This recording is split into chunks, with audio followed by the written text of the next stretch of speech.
Salut tout le monde, j'espère que vous allez bien. Je ne sais pas si vous avez suivi, mais Florentino Pérez a recalé une possible arrivée de Ronaldo au Real Madrid. Ça s'est passé le jour du match Francfort-Real Madrid. Le président du Real passait par un hall et des supporters en ont profité pour lui demander de signer Cristiano. Il a eu une réponse sèche en disant la chose suivante: Cristiano, encore, il a 38 ans. Voilà, je vous laisse réfléchir à sa réponse le temps de l'instant culture. Donc comme d'habitude, avant de réagir aux propos du président, je vais d'abord répondre à la question posée dans la précédente vidéo, à savoir quel est le meilleur buteur d'Europa League de tous les temps. Il s'agit d'Henrik Larsson, mais il faut savoir que si on exclut les tours de qualification, c'est Radamel Falcao. Bravo à Samiator pour sa bonne réponse dans les commentaires, mais ce sera le dernier commentaire modifié pris en compte. Comme ça, vous êtes prévenus. Samiator obtient donc son premier point dans la Fennec League. Pour la question du jour, seuls deux clubs ont gagné la Ligue des Champions 3 fois dans leur histoire. Pour vous aider, il s'agit d'un club italien et un club anglais. Qui sont-ils? Bon, alors la déclaration de Florentino, c'est pas vraiment méchant ou rabaissant de sa part pour avoir vu la vidéo où il donne ses propos. Il a raison dans le fond, Ronaldo est âgé et il a déjà fait son temps au Real Madrid. C'est vrai que ce genre de joueurs, comme avec Ibrahimovic, signent des contrats à courte durée une fois qu'ils ont atteint leur âge. En général, 2 ans voire 3 ans au maximum. Encore une fois, j'en ai parlé dans d'autres vidéos, mais un club ou plutôt un club bien géré ne recrute pas au hasard ou pour satisfaire ses fans. Un bon club recrute au besoin et vu la forme actuelle de Benzema, aller chercher Ronaldo aurait l'effet inverse. Ça pourrait même nuire au club.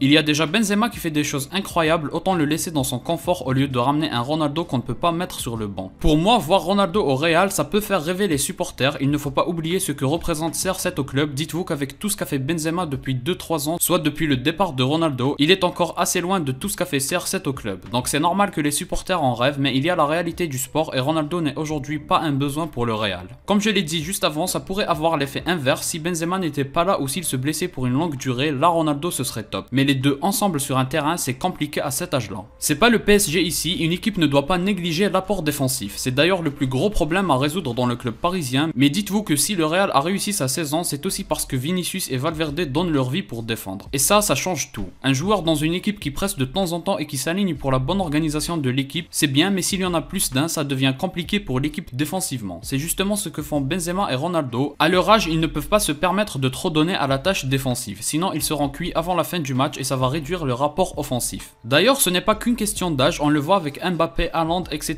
La nouvelle génération d'attaquants buteurs n'offre pas non plus beaucoup de garanties défensives. Et j'ai envie de dire que c'est normal, un attaquant a besoin d'être lucide devant le but et pouvoir être à fond quand il y a des coups à jouer offensivement. C'est pour ça aussi que je trouve assez hypocrite de reprocher à Ronaldo son travail défensif parce que c'est pas comme si tous les autres étaient des monstres défensivement. Au contraire, toute la saison on entend dans les émissions reprocher au trio parisien de défendre, ça montre bien qu'il n'y a pas que Ronaldo dans ce cas-là, mais comme d'habitude avec CR7, on ferme les yeux sur ce qu'il fait de bien et on ouvre les yeux sur les critiques uniquement avec lui. Bref, au-delà du terrain, CR7 représente aussi un concurrent pour des joueurs comme Benzema ou Vinicius pour le Ballon d'Or. Pour moi, c'est aussi un calcul à avoir quand on construit une équipe. Certes, la saison à venir, le mondial va beaucoup influencer le choix du Ballon d'Or, mais les rivalités en club doivent toujours être maîtrisées. C'est aussi un problème qui peut être rencontré au PSG, que ce soit Neymar, Mbappé ou Messi, c'est tous des potentiels Ballons d'Or. C'est donc normal que tous refusent de faire le sale boulot, qui est celui de défendre et qui va bénéficier aux autres. Dans une équipe, il y a toujours des joueurs qui se sacrifient pour faire briller les autres. Au Real, Valverde et Vinicius donnent énormément pour que toute la lumière aille sur Benzema, et c'est nécessaire. Mais quand on entre dans ce type de conflit d'intérêts, ça a un effet négatif sur le jeu collectif aussi.